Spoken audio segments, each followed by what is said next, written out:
Hello viewers, আসসালামু আলাইকুম। Welcome to creamy cakes. কেমন আছেন সবাই? আজকে যে কেকটা ডেকোরেশন করতে এসেছি সেটা ছিল একটা অ্যানিভার্সারির কেক। সেটা ফার্স্ট অ্যানিভার্সারি উপলক্ষে করা হয়েছিল।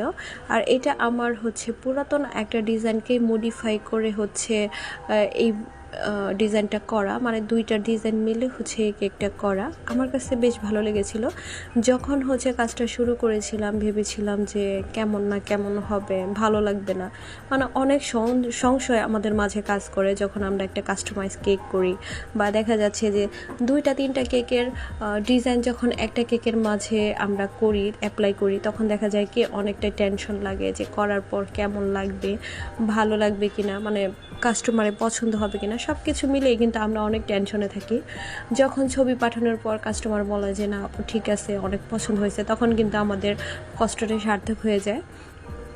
তেমনই ছিল এই কেকটা, মানে তাদের প্রথম ম্যারেজ অ্যানিভার্সারি উপলক্ষে কেকটা নেওয়া হয়েছিল। আমি আরও টেনশনে ছিলাম যে না, প্রথম অ্যানিভার্সারিতে যদি কেকটা পছন্দ না হয়, অনেক টেনশন হচ্ছিল সব কিছু মিলিয়েই। আর ওরা সবাই অনেক পছন্দ করেছে কেকটার ডিজাইনটা, ওনাদের অনেক পছন্দ হয়েছে। আর টেস্টটাও ওনারা বরাবরই আমার কাছ থেকে কেক নেয়, টেস্ট নিয়ে আর কোনো কিছু নাই বা বলি, কারণ ওনারা আমাদের রেগুলার ক্লায়েন্ট।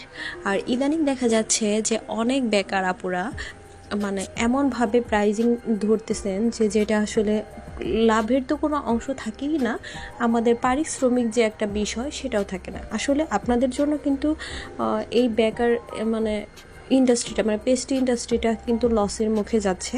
বা আপনারা হোমমেড কেককে যে দরজায় দাঁড় করাচ্ছেন সেটা কিন্তু আসলে উচিত না।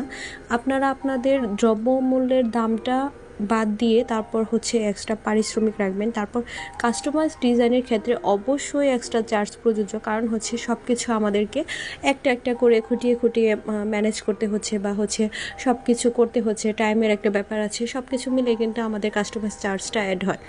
এখন অনেক আপুরাই আকাশ থেকে পড়েন যে ওই আপু 400 টাকায় পাউন্ডস দিচ্ছে আর আপনার এখানে 700 টাকা পাউন্ডস কীভাবে হয়। আসলে আপু অনেকের কাজের ক্ষেত্রেও প্রাইসটা নির্ধারিত, আর সে কেমন প্রোডাক্ট ইউজ করতেছে আর আমি কেমন প্রোডাক্ট ইউজ করতেছি, আমি কেমন জিনিস দিচ্ছি, সে কেমন জিনিস দিচ্ছে, আসলে দুইটা কিন্তু তফাৎ হবে, আমাদের কাজ কিন্তু সেম হবে না। আর ফিনিশিংয়েরও একটা ব্যাপার স্যাপার আছে, বা আপনার কাজ আপনি কতটুকু একটা টাইম মেনটেন করে একটা কাজ করতেছেন সেটাও একটা ব্যাপার আছে, মানে সব কিছুর ভ্যালু কিন্তু কেকটার মাঝে ধরা হয়।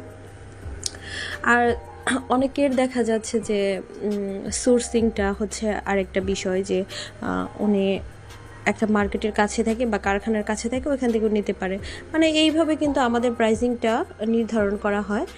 আর যাই হোক, অনেক কথাই বললাম, কিন্তু আমাদের বেকারস আপুদের একটা জিনিস মাথায় রাখা দরকার, সারাদিন কাজের পর অবশ্যই আমাদের পারিশ্রমিকটা ধরা উচিত, কারণ আমরা অবশ্যই হাজব্যান্ডের পকেটের টাকা কিন্তু আমরা নষ্ট করব না, মানে লসে দিয়ে আমরা দেখা যাচ্ছে যে আমাদের কোনো পুঁজিই থাকবে না, এইভাবে কিন্তু বিজনেস হয় না। আর দেখা যাচ্ছে আপনারা কিন্তু বেশি দিন ওইভাবে টিকতেও পারবেন না, সর্বোচ্চ আপনারা 2 থেকে 3 বছর বিজনেস করবেন চুটে, তারপর দেখবেন যে আপনার সেলস বেশি।